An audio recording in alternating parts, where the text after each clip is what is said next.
Welcome to the Grit.org podcast. In these episodes, they speak to top achievers in athletics and business to understand the habits and mindset they apply in order to build more grit.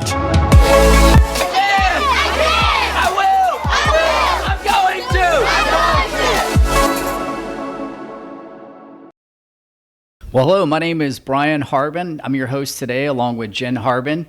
For today's episode of the Grit.org podcast, we have a very special guest, Nancy Hogshead, here with us today. So welcome, you guys. Thank you very much for having me. Absolutely. And so wanted to give you guys a little bit of background on Nancy. So graduate Episcopal School of Jacksonville here in town, undergraduate at Duke, law degree from Georgetown, spent 15 years competing with USA in swimming, won 3 gold medals and a silver in the '84 Olympics. She went on to practice law at Holland and Knight. She's been a professor of law for well over 10 years, 30-year history with Women's Sports Foundation, and for the last 10 years has been CEO of Champion Women, and advocacy for girls and women in sports. So real quick before we dive in, just want to give a shout out to our sponsor today, escrow.com, the world's most secure payment method for online transactions. So whether your transaction is $100 or $100 million, escrow.com makes buying and selling online safe, secure, and trusted. So rest assured that your transaction for motor vehicle, electronic equipment, business, domain name, or anything significant to you is protected. Visit escrow.com today to learn more about how you can transact with confidence. So Nancy, wanted to kind of dive right in. We'd love to hear about the beginning, early life growing up. I knew you were spent early years in Gainesville and then Jacksonville, Florida. So what were any impactful moments or principles that were kind of instilled through you through family, early job, sports? Tell us a little about that. Yeah, so I've been really lucky in my life to have amazing coaches. And as I get older, I guess you call them mentors, or people who see something in you that you may not see in yourself, who pull it out of you, who give you opportunities that you may not be ready for, but you take them anyway and, kind of get to go. So when I was 7 years old, my parents, they just bought a boat and they just wanted to make sure that the 3 kids could swim a mile onto shore if something should happen. And we were, water skiing and whatnot. And my first coach ever was Eddie Reese. Eddie Reese was 40 years at University of Texas. He probably had, I don't know, I'm guessing 200 Olympians, but he's probably 22, 24 years old at the time. And he just instilled in us a good sense of the water and, like how do you, you feel and how do you interact with it. But he did not grind us. He did not, we didn't, work out the way that I see kids working out, I think a little too hard now, because it's just not the best way to nurture talent. Is to, because the hard part of swimming, and I think the hard part of being a lawyer or a speaker or getting here today is it's hard work. It's hard work. And so you can really burn somebody out. You can really, they need to be, brought in so that, they get the zen, if you will, of swimming. They get the best parts of it. They get the, what feels so good about it. How does it, they're really, there is nothing like having your 10,000 hours at anything right? No, so that was my first coach. Then when we moved here to Jacksonville, Florida, I was 11 years old, and the coach that was associated with Episcopal High School at the time was my dad. Was the head of he's an orthopedic surgeon, and he what used to be called the Cathedral Rehabilitation Center is now Brooks Rehab. And so I had to go to Episcopal High School, and his brother was there, Eddie Reese. And both of them, even Eddie at age 7, 8 would tell me Nancy, I really think you could go to the Olympics. Wow. He, I won everything pretty quickly. And Randy was the one who said, okay, it's great that you could do all that, but you need to do it.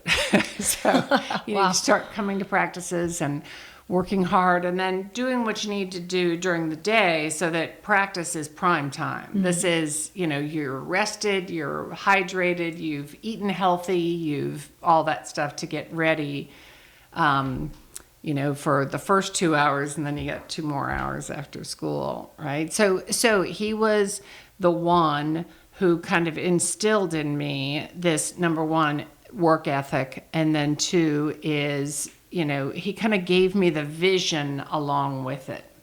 Yeah, and that belief in you early on, it sounds like, too. Yeah, right.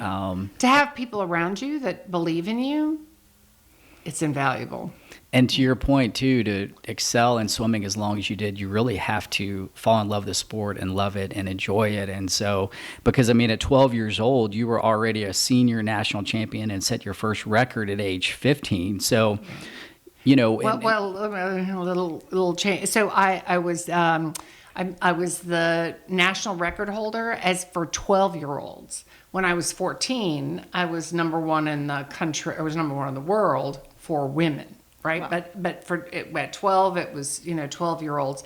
Randy, he would probably tell you the same thing today. Moved me up onto the A team probably a little too soon, because it was kind of obvious that I was going to be very, very good. And, there's jealousy, and there's, I'm a little kid, I'm 11, I'm 12, and who wants to have me in their lane? And there's, in swimming, there's this, as I'm sure most sports, enormous amount of etiquette of who leads the lane and how you tap somebody on the foot to let them know you want to go around, and how do you do that without upsetting the whole thing. Well, I don't know any of that, right? So, so I did move up quickly, some might even say too quickly, but nonetheless, I don't know how I kind of stuck it out through those times, because they used to fight the other teammates. The other women on the team would, I don't want to be in my lane. No, you get her in your lane. No, you, right, like that, Oh, gee. Yeah. But to, kind of have a longer term vision of what it is that you're doing. So, yeah. Well, you definitely had that long-term vision, it sounds like. And you qualified for the Olympics at 18. Right. And unfortunately, that year there was a multinational boycott, so you were unable to compete. What was that experience like? Walk us through kind of... Yeah, it was hard. It was hard because, there's nothing like being on the United States national team to make you patriotic. And we were always told before I competed against the East Germans and Russians behind the Iron Curtain, when there was Checkpoint Charlie, when there was, right? And, we were told over and over that whatever we did, it reflected on our entire country, and you better not mess this up. And came close sometimes, but we, so there was this, profound love of country and pride in representing the country. And then to have people on the deck I'm no longer proud to be an American. To tell you, and a lot of really good swimmers quit, probably who would have made the Olympic team if they had held trials earlier, would be someplace different. But I thought that was the end of my hard career. Oh, really? Yeah. Because I went to Duke University, which had a terrible swimming program at the time. I was the only scholarship swimmer on the team. So they were essentially walk-ons. And so, right. So I thought it's going to be okay. It's that I don't win, that I'm not working as hard, that it's going to, I'm going to, enjoy college and get into college. But so just to give you some idea of how hard training is, at the hard part of the season, when I want to impress you, is 800 laps a day. When I ask audiences and I say how many laps do you think you've got to swim to be the number 1 in the world? Most of them start around 50. I'm like, that's not even warm up. And they can't even comprehend 800 laps, I think. Probably. I can't even comprehend 800 laps. And, plus lifting weights, plus running, plus, right? Mm-hmm. So it's really like pushing to the brink. I was saying earlier that having an orthopedic surgeon as a father was a secret weapon because you're constantly worried about injury and sickness. And so is this injury, do I need to back off or can I push through it, right? So my shoulder would just click and off, no, stop now, it's only going to get worse. Or I broke my sternum and I broke my foot. My dad was like, it's going to hurt. But you're not going to delay the healing process by continuing to work out. So it's going to hurt, right? And so, those are the kinds of things that you want to know as an athlete, because you're constantly just about to get injured. You're on the brink. Everybody is a bad coach, a coach that doesn't know what they're doing, or a coach that's vindictive or is on some kind of power trip or who wants to abuse an athlete. They can injure an athlete like that. I don't care how good they are. I don't care how much training they have, but yeah, and especially an athlete that isn't quite sure, who has not adopted the grit creed and who isn't quite sure about themselves. And so they don't know that they know that I am who I am is a hard worker who needs to pull back sometimes. And so in order to not get injured and not, you've got to know yourself. You've got to have a coach that trusts you. If you've got a coach that does nothing but yelling and screaming, which I have plenty of, but at the right time, right? Right. But who ultimately, if I said my shoulder hurts, didn't fight me or didn't shame me for it. Why did your shoulder hurt? Well, what did you do? Well, what, right? It just the human body can only take so much. You want to push it, and after the age of, I got injured right around between 14 and 16 a lot. But then after the age of 16 until 22, when I retired after 1984, I never got injured because I kind of figured it out, what the, how to walk that line. It's not easy. I mean, a lot of really, really amazing athletes get injured or sick, right before some big competition or big, And I'm glad you mentioned that about the 800 laps, which is incredibly astonishing. I thought my 40 laps of the Y, I was feeling pretty good about that. You should. But, you should. But no, I was going to ask you, so kind of to that point, because it's not just time in the pool, but the great coaches that you had, even up to that point, what is it that they did to help prepare you, getting ready for a big meet, and what were some additional things that you feel like comes from good coaching outside of just time spent in the pool?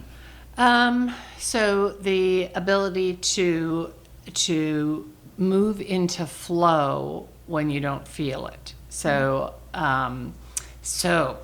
there's nothing like feeling flow, and you've all felt it. When you're writing or when we're doing this podcast right now, and how smoothly you're asking questions. When you're in flow, it feels like you're not swimming. It feels kind of like swimming's doing you. It feels like a connection with God. It feels like an effortless, breezy, it's like what we all wait for, you're shaved, normally you don't shave, shaved, tapered, you got a skin suit on, you got, one of the fast suits on. There is nothing like diving in that water when you have your 10,000 hours. So what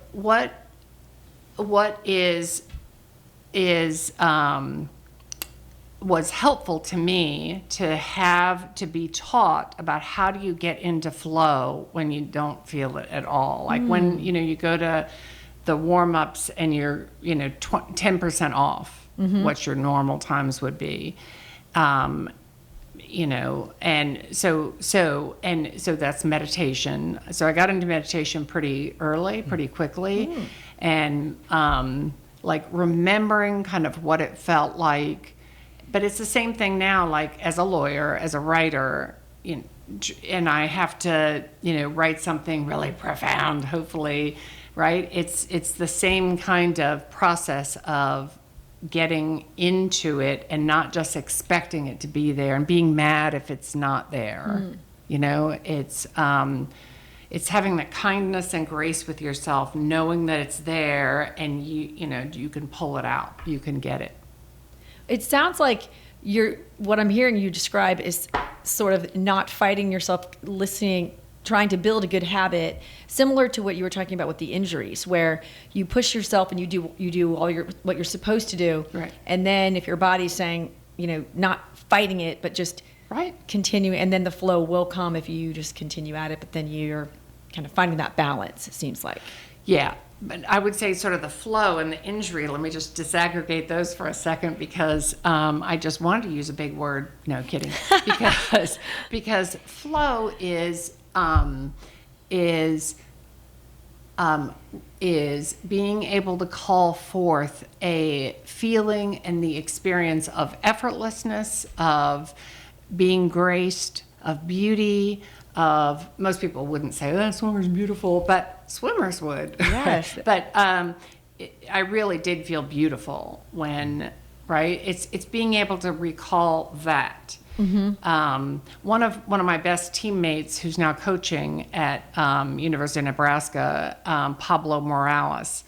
What I loved about working out with him was, number one, is that he could be 10% off in a practice. I mean, terrible. 10% is like, wow, is really, you're really not doing well. And he didn't give it any energy at all. When he knew that he was working hard, he was, doing what he could do.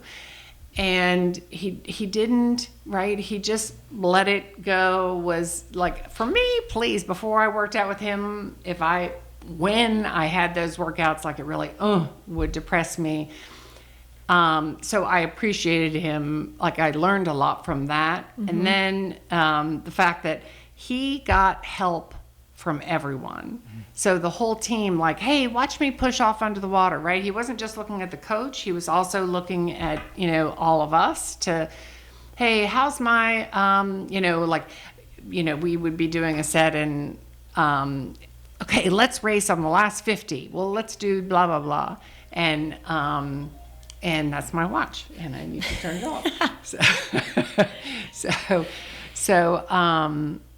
You can get coaching not just from the coach, but also from a brand new swimmer or somebody like a Pablo Morales, who went on to go win a gold medal in 1992. Anyway, so there's if one of the things that my coaches would say, and it's a little off script, but one of the things that my coaches used to tell me that I didn't really get at the time, but now I do as I get older, was that my coaches would say that I was coachable. And I thought that what that meant was, when the coach says, get your shoulder up, or pick your chin up, or what, right, that I could kinesthetically do that. But what I've come to learn that they were talking about was there's just no pushback. A lot of times my coach would tell somebody, okay, here's the workout we're doing, and they would like give them guff about it. Like, well, shouldn't we be doing more of this, or right, or in a sort of a combative kind of a way. And as opposed to somebody who like didn't complain and could just kind of sort of get what they were, and then moving on, right? So it's not a whole debate about getting your shoulder up or what the workout is for today, or et cetera. Yeah, right? like trusting the process. Right. Yeah. Right. And speaking of flow state, so tell us about 1984 Olympics. You're back. And tell us what that felt like. Obviously getting 3 gold medals and a silver. Tell us what that experience was like for you and what that meant. So it showed me, number one, is like what I had missed in 1980, because I thought I had already competed against all these people. I knew them, I knew their families, I knew their coach. Right. We're all swimmers, and when we would go compete internationally, sometimes we would stay in dorm rooms with other countries, right? So there's nothing new about what's going on here, but it's the Olympics. It's unlike World Championships or dual meets with the Russians, or back then it was the Soviet Union. Right. It was like, first of all, I walked in and the stands went so crazy that I couldn't find my family. Like usually, you wave and your own family, right? Oh, that's awesome. I waved and whoa, hey, you all be quiet there, so I can find. So you can locate your family. Yeah, exactly, right. And people had their faces painted, and it was the Olympics, and it was bigger than anything that I could have imagined at the time. And favorite story looking back from that Olympics? So many. One is, so my mom used to say, "You are so strong and it is so worthless," because I wouldn't mow the lawn or do the dishes right, because gotta save it from practice. Oh, nice. And so we never carried our own luggage. So even though we're super strong, and now not only are we carrying our own luggage, but we have everything that every swim manufacturer has times 10. Oh, right, so all the gear. All this gear, right? So and we're finally in the Olympic Village. We're finally in, and half the team made the 80 team, and now are here for 84. And everybody dropped their luggage, and it was this spontaneous moment of where people were dancing around the thing, the luggage, and it's just it's pure glee. We did it. We're here. We finally, so that was an amazing moment. And I have one more, which is, so after the Olympics, so the Olympics are 2 weeks, and I swam in the first week. And so I wanted to go to Disney World right afterwards. And the police saw me, and I was wearing, I think, my credential. And he said, "You're Nancy Hogshead.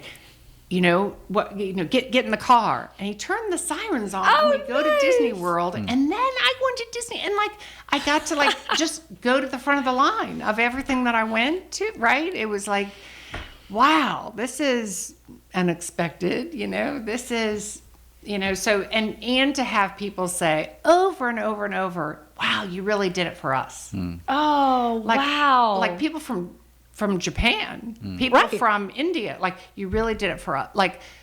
Whenever you're watching somebody who has their 10,000 hours, it's always extraordinary. Did you guys watch the Olympics this past in Paris? Absolutely. Yeah, and so you may not have followed fencing or track and field or on a regular basis, but I mean, isn't it just soul inspiring to? I feel the same way about art. It is. Absolutely. Yes. Yeah. I mean, it's my favorite time, was when the Olympics is on, just, the stories and the moments. Absolutely. Yeah. I love when they show you, like you're saying, behind the scenes of, they're there right now, but all that it took, all the sacrificing on a day-to-day basis for years on end. And even like you're saying, if you're 10% off, every little tiny thing you do has such a huge impact over a long period of time. Right. That it's just incredible. It's just kind of overwhelming. Right. And I would say one thing that I sort of got talked out of me early was I didn't sacrifice anything. So I made choices to not do some things and to do other things. And so the cool kids at Episcopal High School hung out at the Pizza Hut, and I don't even know if it's still there or what. So, I mean, we're talking love lives and car accidents and all, who's going on to the Pizza Hut. So I never once went to the Pizza Hut. But I look back at, I guarantee you, they had things that they wanted as much as I wanted swimming. And they were not in action about it. So, do I, do I wish I had goofed off more? Do I wish I had? No, I don't. I'm really glad of the choices, because also when you use the word sacrifice, you're kind of a victim of what's going on, as opposed to having agency. Like I chose. Nobody was holding a gun to my head. My parents all the time, they were not typical swimming parents. And can I tell a quick story about that? Please. Oh, absolutely. Okay. So I'm having a tiny bit of a hot flash with menopause. Do you have any tissue? Yeah. I'll grab you one. Okay, thanks. I'll grab Sorry one. about that. Okay, so I'll tell you my funny story with my parents. So I broke my first American record, 14 years old, as we were saying, and I broke it in prelims, and I broke it again in finals. But after prelims, I called home. Thank you. You're welcome. I called home, and I said, and Mom, I just broke the American record. And, she's like, oh, good. She goes, did you get in finals? So I go. That would be something I would do. Right. So, yeah, Mom, I got in first. I just went faster than anybody's ever been before. And she goes, good. She goes, what stroke do you swim? And I go, I swim the butterfly, Mom. She goes, I like it when you swim the backstroke because I can see your face. Oh. Okay? Yes, she So does. that's my beloved mother, right? So never could I go home and talk shop about swimming in practice. And we did this set of, 8 descending, 200 butterfly. Never could I. Right. But they totally supported. They figured out it's hard to get a kid at 5 o'clock in the morning to swim practice, and to, I ate half a dozen eggs with half a pound of bacon and 4 halves of English muffins and 2 glasses of milk before practice. Wow. Right. So, somebody's got to do. And then I had a repeat performance after practice. One time I was eating like a snack before lunch, and so I was heating up lasagna, and the microwave was like a new big deal, and the lasagna says feeds a family of 4. Right. or swimmer training for the Olympics. Right, there you go. Right. Oh my gosh. So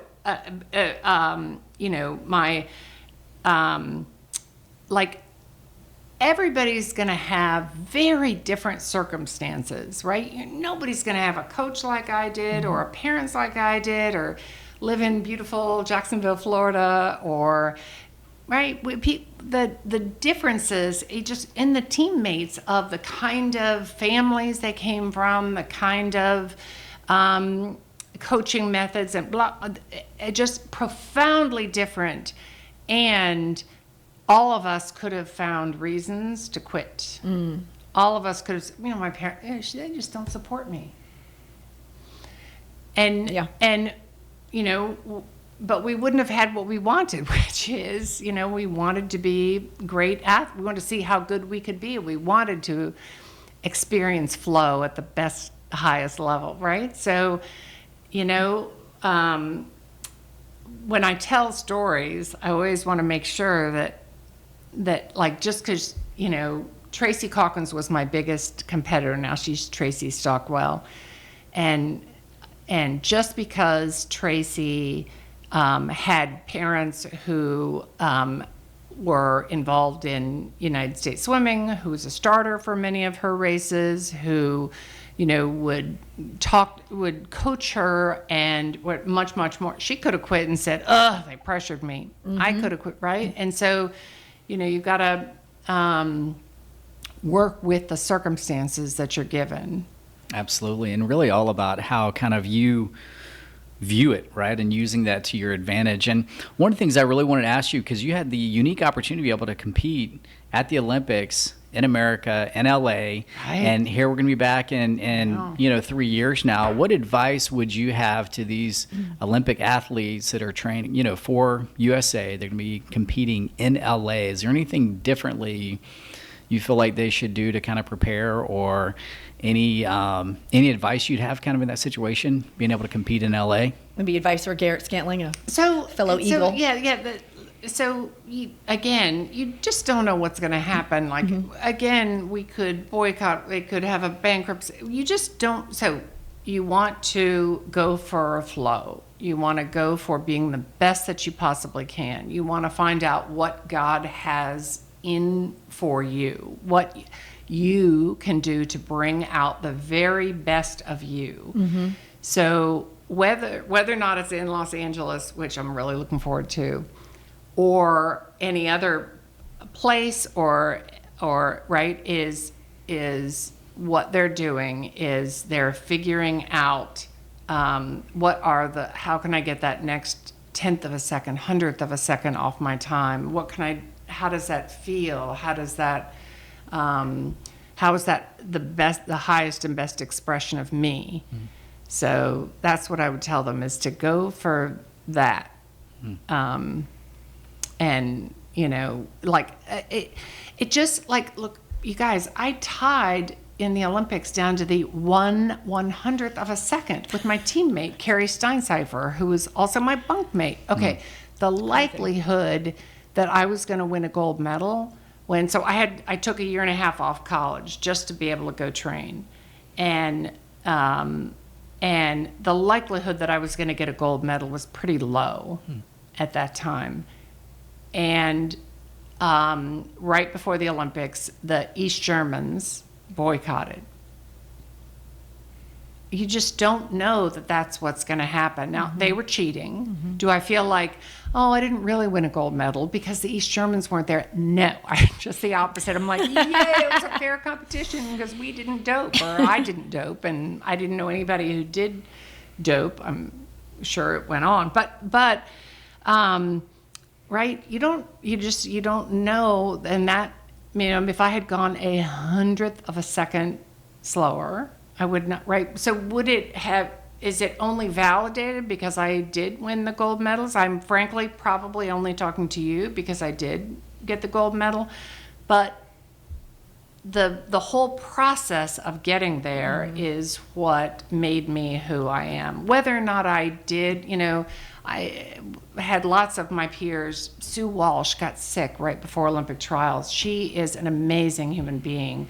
It just kind of makes me teary when I think of these amazing athletes who just, at the littlest thing, but they're so proud of what they did and how hard they worked and how much of themselves that they put into it, and that's the result that they have. So I think going for that rather than going for that end result, like the gold medal or you have no control over whether or not somebody else is cheating or whether or not the East Germans are going to be there. You just, right? So you want to, what I did was I just focused on how good could I actually be? What if I ate this way, if I meditated this way, if I stretched this way, that kind of stuff. I love that you say just it made you the person that you are today. And you talking about what if I did this way can translate to so many other things in your life. And the discipline, the positive attitude of not being, not ever a victim of any circumstance that you can't control. How did that translate into your law career and so many other things? So funny, I was just talking to somebody about this yesterday they're leaving their swimming career and now they're going into the professional world. Mm-hmm. And to go from being, first of all, there's just a lot of status and a lot of, getting a sense of who you are from being in the pool and being around your teammates and in that milieu. And so then to be nobody knows who you are. You're in corporate America. You're doing right. So it is not being okay with going back to 0 hours until you get up to the 10,000 hours. So when I first started practicing law, being an Olympic champion didn't help me in the actual skills, right, of lawyering, of being a good writer and being, the citations and making sure that you can get this piece of evidence into trial and all the did that zero. But the hard work, the, knowing what it was that I was there, why did I want to be a lawyer? Why did I want to, right? That is what translated. So I always tell other athletes when they're stopping one thing and they're going to another and you don't have that same skill set is, don't be afraid to start over, to start at the bottom. And if you don't start at the bottom, because what I see a lot of my athlete peers do is they go into sort of what's comfortable for them.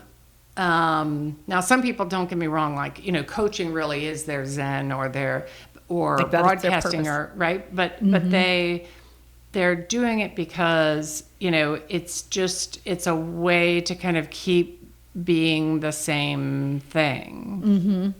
Right. Instead of, like just being a good writer. I mean, it takes a lot to be, and years of doing a lot of it that it makes it happen. So, and I would guess it's similar to being a swimmer, a lawyer, finding your purpose. You find your purpose and why you want to do it, and then you just put the hard work into it, no matter what that is. And then the skills can be acquired if you've got the purpose and you've got the discipline and the attitude and the drive. Right. This is going to shock you, I know, but I like to win. So really? Right, yeah.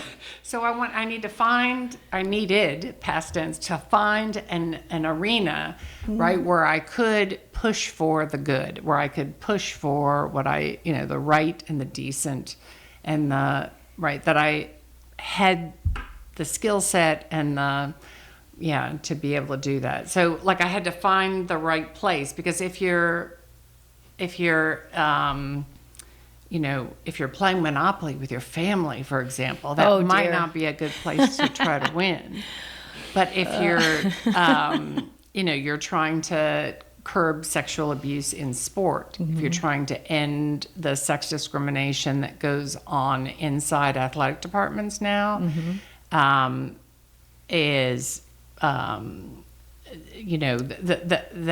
takes a lot of work, skill set, failures over and over and over until you win. Absolutely. So, and yeah, you've done exactly that, because you founded Champion Women shortly after that, and wrote a book about Title IX and social change. And how did you figure out that was where you wanted to pour your heart and soul and kind of the drive behind that? So it wasn't like a linear process. So after the Olympics, I was doing what I wanted. I wanted to be just like Donna Deverona, who was a television broadcaster. She did my races. We roomed together at the Olympic trials. We worked. We probably talked to Donna I don't know, 3 times a week.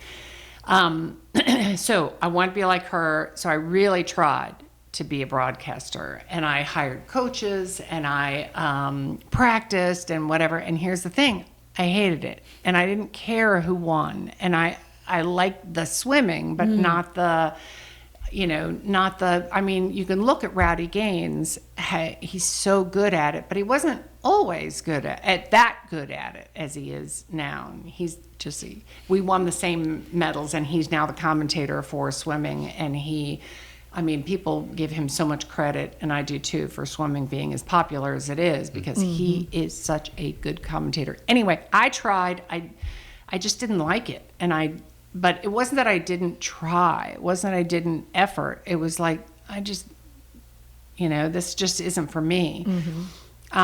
So it was a little trial and error of finding out, like, what do you like, what do you not like? And I really liked being the advocate. I really liked, representing people that needed help for whatever it was, and pushing to make that happen. I really, I always thought I was going to go directly undergraduate law school, but then all these other opportunities, I was in Jockey Billboard, Times Square, and, I had all these things happen, right? So it kind of delayed it until I was like, no, I really do want to go to law school. So, yeah. And you're very busy with all these organizations that you help in order to advocate for people and help people. How do you, there's so many wonderful causes out there in that area. How do you decide where, you only have a certain amount of time, right? Even you, right? There's only right. 24 hours in a day. Where do you, Right, how right. do you kind of decipher between? Right. So champion women, okay, what makes us different is, number one, I would say the number one difference between us and other women's sports organizations that I was with for many, many years is we are not afraid to speak truth to power. So other organizations get to a certain size and they can't piss off, let's say, the NCAA or the schools or the they can't demand that the Olympic Committee make everybody in the Olympic movement a mandatory reporter for sexual abuse. You can't demand that they have a process for removing coaches who abuse athletes. So we do that. So we are never afraid to speak truth to power. But in order to do that winning, of course, you have to work with other organizations, but those change all the time. We're the intersection of sport and sexism. So whether it's equal opportunities and scholarship dollars and treatment, or it's abuse issues, or it is, like right now we're trying to keep women's sports for females. Like Riley Gaines. Riley Gaines. Oh my gosh, she's such a rock star. Yeah, she's great. And mentoring Riley Gaines, I thought like she would need mothering after she was in San Francisco University, and she got attacked and they held her at ransom. And I mean, it was awful. And so me and another woman who's in my world, Kim Jones, called her, and we were like making sure she's okay, making sure that's not too. Please, Riley was like, bring it on. She was like, I can't believe those. She was not damaged at all by. Convicted her even more, it seemed like. That would have been your maternal instinct to check, because that was a scary situation that she was in for standing up for girls in swimming and advocating for them like you do. And I love that. Right. It's really sweet. Yeah. So that whole issue of making, that was so not on my radar, 5 years ago or 6 years ago, I was going to have to make sure, and it was not on my radar that my peers that I had worked with for all those years would say, no, men should be able to compete in women's sports. Oh, no, Nancy, they're not men, they're trans women. And biologically, yes, they identify as being women, but biologically they are men. They will always have athletic advantages. And to get canceled by my peers who were in the civil rights world, I never thought that would happen. It still floors me that they're picking. So females, women who identify as men or non-binary or where do you think they compete? Where do you think they compete? What would you guess? With You women? know what it's so hard with language these days. Right. So I'm talking about, You mean females like you and me, yes, biological females. And if I identify as a trans man, I would compete with other biological females, correct? Correct. I'm assuming there are no I haven't heard of any cases where there are trans men competing against men that are having any kind of issue, because that's clearly logically makes sense why they wouldn't, because they're not out there kicking the men's butts for all these biological reasons. Yeah, I'm only aware of one athlete, Isaac Hennig, who got, I think, 6th at NCAA finals, which is amazing. This was a trans man. This is, okay, correct. Right. So it's biological a biological woman, right? Who identifies as a man, right? transitions and to so being a man. starts taking testosterone, which is a banned drug, and so starts competing on the men, and finished next to dead last.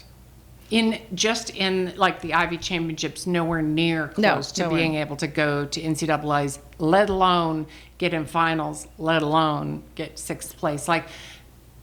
The gap between those two. So that's one of the things that Champion Women did is, if you go onto our Instagram or Facebook page, is we found, I think, roughly 15 really amazing women athletes who compete in the women's category. I'm like, well, if they can do it, men can too. Regardless of how they identify, they can compete in the men's category. So, but they want to win. So. That's right. Well, in case in point, exactly the purpose behind Champion Women and why you are providing that voice and support for them. Because like you said, there's not always the easiest channels to be able to make that happen. So it takes time and obviously a lot of work, like you said, to be able to develop that. And so one of the things I really wanted to ask you as well, just, you're married to another attorney and judge, I believe, and have 3 kids. So what were some principles for you guys in terms of raising your kids? In terms of just values, principles, anything specific you feel like you guys did to kind of instill those in your kids so far? I think, I mean, we're very much, products of our own upbringing, and my parents just expected a lot from me and my brother and sister, and so, we had the same expectations, for our kids, and we just love them to death, and, the biggest difference, I think, between then and now is phones. And so to try to counteract the impact of phones, there's litigation going on right now that I'm not involved with, Champion Women's not, but they're suing, saying you, social media, Meta, knew that what you were doing was harming children and that you were addicting them and that you were exposing them to more and more, content, unhealthy content, and you knew in advance. You didn't let your children do this. So I think the phone and the social media and I think that's for parents. Like, I had no idea, right? Just locking down the phone on like times of day and that kind of stuff. But, for the most part, it is, I want to empower what they want, right? I want to do what, my parents, not a big swing, right? But they figured out that, they paid for it because this is the time of amateurism. And so they paid for something that they didn't really care about. And so it's the same thing. I want to make sure that my kids know that we're here for them. There's nothing like having that sense of somebody's got your back. No matter what happens, somebody's got your back, and you can always come home. And here's the bedroom, right? And I think that that those are the major things. It's great. It seems like you expect, like you said, you expect a lot out of them, and you're in their corner, kind of like your parents were. Yeah, right. And I would guess there's a friend of ours, Dr. Elise Faluco, who is also a swimmer, and she talks about flow all the time. I know that when she'll watch this and she'll be jumping up and down, going, "Flow, yes, it's all about the flow." Yeah. And she's a great person, great mom, a wonderful child psychiatrist, and pediatric psychiatrist, and I know that a phrase of hers with their family, which I suspect is probably how you guys raised your kids, is their kind of 2 mottos are work hard and be kind. Yeah. And I suspect that is probably guiding principles that led you and your family. Yeah. And so now your kids aren't, in the young phase anymore, if you could give advice to either young parents or even young people, even you got started so early, young people, whether it's middle school, high school age, that are kind of trying to find if there's something they really enjoy, finding their direction. What advice would you have? Sorry, that was like a bunch of questions. So what advice would you have for parents and then for a young person? I would say finding their direction. And it's kind of hard to say, is that I would lock down the phone and the internet for porn. Because the porn today is not like what was, I would find in my brother's room. It's not Penthouse or whatever. It is objectively harming women in yes, and boys. Absolutely. Totally harming boys. Absolutely, yeah. So I have organizations reaching out to me saying, what do we do about this blatant misogyny that is the Andrew Tates and the, right? So I would get on top of that. Like because it, like within a couple of hours of having it, especially for a young boy, like porn is gonna be there. It is a third of everything that's out there, which when you think it's not, right? So It's crazy. if you're not into porn, as I'm not, then it's hard to imagine how grotesque and how prolific that it is out there. So that's one thing. But one thing I tell my girls in particular is my mom trained me really hard to be nice. Okay. And I have had to untrain myself to, number one, have boundaries. Everybody talks about boundaries these days. But number two is, like I tell my girls explicitly, you have my permission to be rude if somebody says something inappropriate to you. Yes. So don't feel like you have to open the door for somebody. If you have that feeling inside of you, I'm okay with you standing up for yourself. And even if it turns out to be wrong and the person's perfectly nice or whatever, you take care of you. So that's an important, part of my parenting is making sure that they know that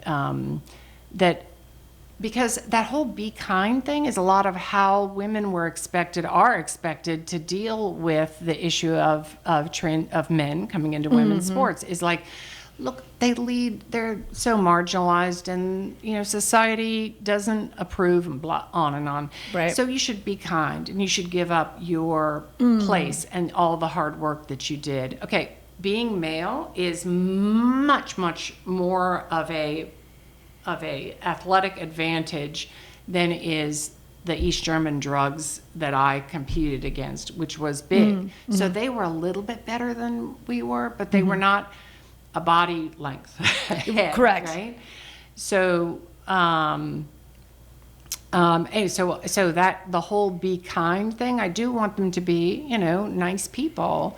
At the same time is I want them to have their own self-worth and to not let anybody stand over them. There's no way that you can do the work that I do, and they've seen it, of the work that I do, and have the slings and arrows, and really to have to lose connection with other organizations and other people that were at your wedding, that were really close to you, because you're taking a particular stand on something. So the Olympic Committee and United States Swimming was furious with me because I was speaking out on behalf of sexual abuse victims and saying, you, United States Swimming, you, Olympic Committee, should be getting these molesting coaches that you know of out of sport. But the law is really quick. I won't be too annoying, but the law is that if you do nothing about an issue, actually I'll take it in a car accident place. So let's say, okay, so now we've had this wonderful time together, and I've done this podcast, and I just happen to know there's something curiously dangerous about that road out there. Okay. And I know that you don't know. Right. Okay. So, and you sure enough get hurt exactly the way that I know, okay? You can't sue me because I didn't warn you or protect you or do anything about it, because I don't owe you a legal duty. And you, in this scenario, you would be like the committee, correct? Like the NCAA, in the swimming world. So the Olympic Committee That and USA knows of these Swimming coaches. didn't have a legal duty They didn't have what? to the kid, to the athlete.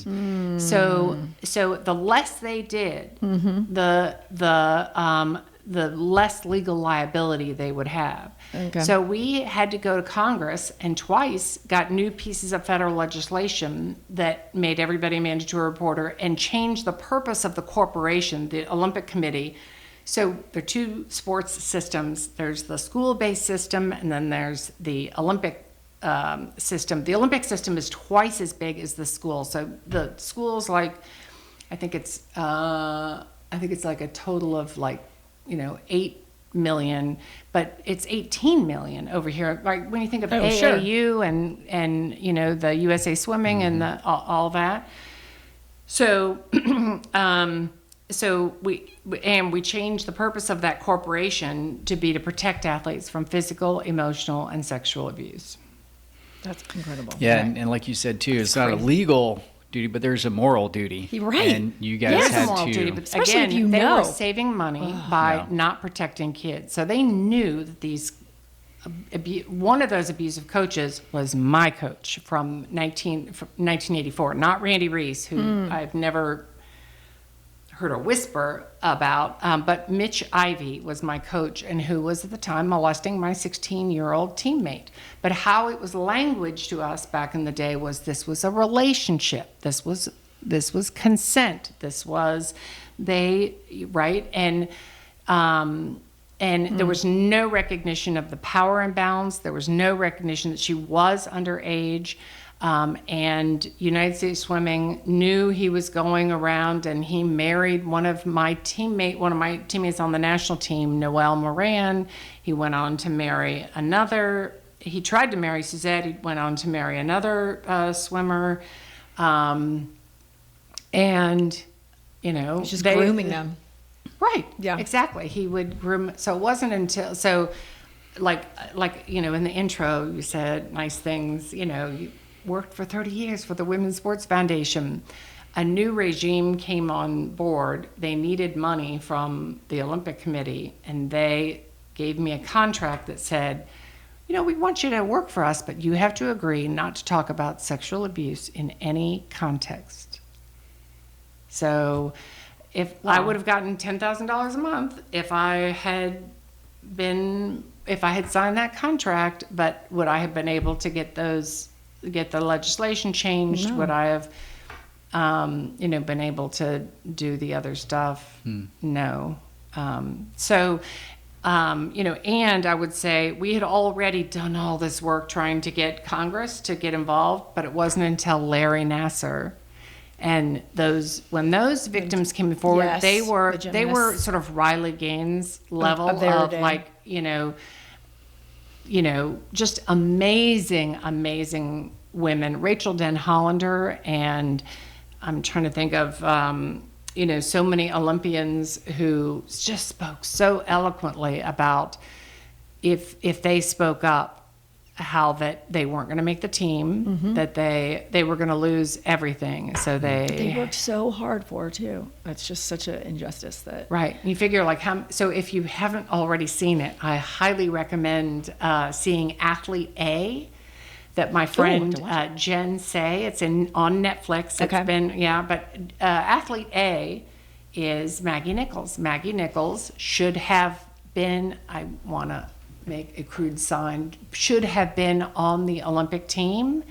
And she wasn't, because she was the first one to come forward and say that Larry Nassar was abusing her, and as the Carolis were so mad that they wouldn't even watch her when they were at Olympic trials. They weren't even. I mean, it's just, so it cost her. She did everything I did. She did, like, that's right, but Huge cost. huge. But they're doing the cost. right thing. And They're there's doing so the right many thing. athletes after her, and so many athletes because of you as well, like that are not going to be abused, that this won't continue anymore, or that there are now, you know, Right. there's. Right. The system's Yes, not there's perfect. no, We're of still course working not. on it, but Yes, yeah, but that there's yeah. accountability in place now. That's Right. not So going we got the United States Center for Safe Sport started, which is akin to kind of an HR department, which basically can kick somebody out of the Olympic Committee. It's all, it can't get money, it can't put anybody in prison. It's not a criminal process, but it can't. It can, you know, get somebody and put them on a database and let everybody know that, you know, not to deal with this person. huge step in the right direction. Yeah, It's huge great. step. Yeah. That's amazing. Yeah. And I really like too what you mentioned about your advice to your kids in terms about, you know, before you can be an advocate for others, you have to be an advocate for yourself, right? And standing up for yourself. And kind of to that point, I wanted to ask you, we like to ask all of our guests about the Grit Creed. So those are 12 principles we really try and bake in to that next generation through everything we do. But which part of the Grit Creed you feel like resonates most with you, and why, would you say? So first of all, thank you for writing this. Thank you for giving a roadmap for kids and the next generation coming forward to be able to, look at these kinds of things. I like them all. There's none that I would say like, no, not that one. But at the same time, I want people, particularly when they're growing up, to give themselves grace. So, for example, one of them says, I am cool, calm, and collected. You're not always going to feel that way, right? True. But like what makes me feel good, we all have like centering things, like who I am is, and to know who that is, and it sort of changes the vibrations in the air. So who I am is cool, calm, and collected, and you're not always going to be cool, calm, and collected. Especially like when you have a hot flash when you're on.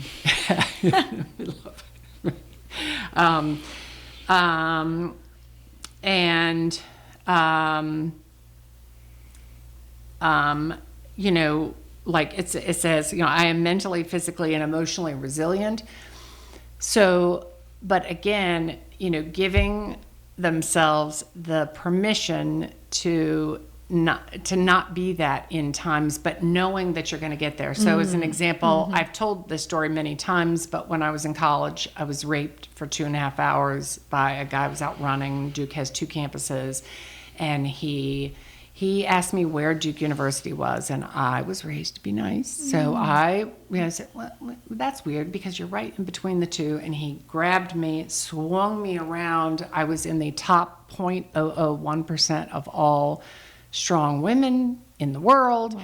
And the fight wasn't even close.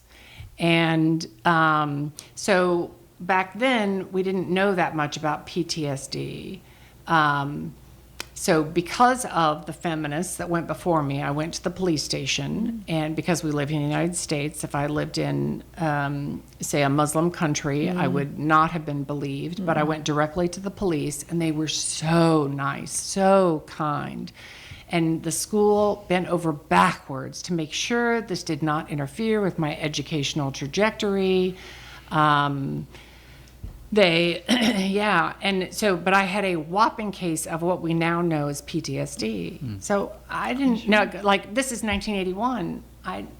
Nobody, they just thought, and you can bleep this out, but they just thought I was fucked up. Like I was really in a big fat mess.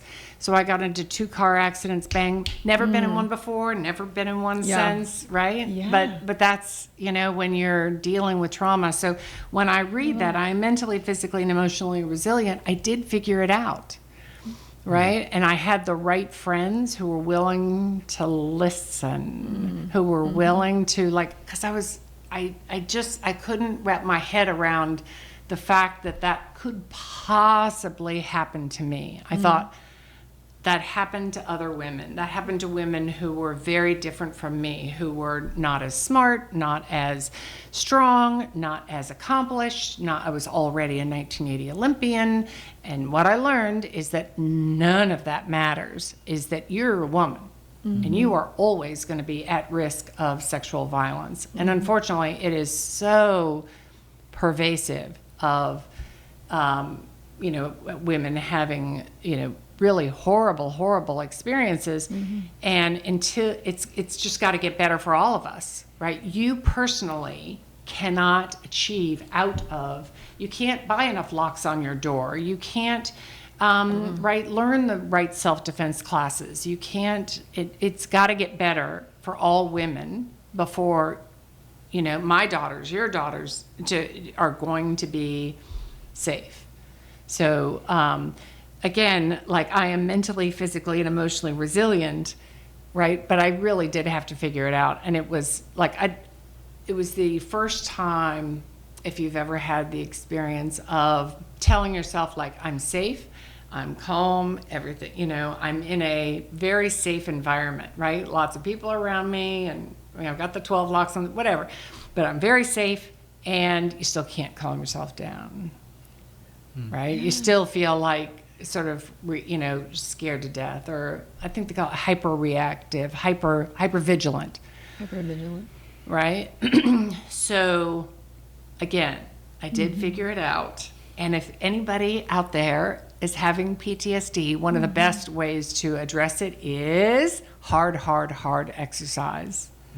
So it just turns out, like I kind of figured out, like what made me feel better was, working out hard. And it calms the brain down. Any therapist will say that's right. So, but how blessed and lucky am I to have been in a sport and been an athlete so that I could have a healing place to go. Wow. Yeah. Thank you for sharing that. I didn't know that, and I'm sure that will impact lots of people watching this that could have had an experience similar to that, to know that, in addition to seeking therapy and sharing with people, that talk in those overwhelming moments that you're telling yourself, I'm going to get, that there's... And like when we talk about grit, and I'm here because I won 3 gold medals in the Olympics, but to not have the full gestalt of self here, is inauthentic, and after I was raped, I used to go to the Duke Library and try to find other stories like, oh my God, is this how I'm going to feel for the rest of my life? Am I what's the way out of this? This feeling. So, and I couldn't find any. So I realized, and I tell other women who are over 30, 40, 50 to, talk about those experiences, because otherwise the young women who are experiencing the rape, they don't have any role models of, going on and winning 3 gold medals 2 years later, right? They don't have the sense. They think I can't tell, it just breaks my heart. You talk to, because of what I do professionally, you talk to somebody on the phone and they so profoundly don't want it to have happened. And so they don't want to go to the police. They don't want to go to therapy. They don't want, they're just crying, and they think that they can go on as though it never happened. They can, you could take this and abuse it and abuse yourself and say, I am calm, cool, and collected. Well, that is not who's calling me, right? Somebody who just experienced sexual violence. I am mentally, physically, and emotionally resilient. Well, that's not how they feel at that moment. That is who they are, but it's that giving, as I was saying earlier, giving them that grace to not be that way, knowing that that they are tough, that they can do it, that they, but not right. But now what you need is, TLC, you need older women, frankly, around you, no offense. But to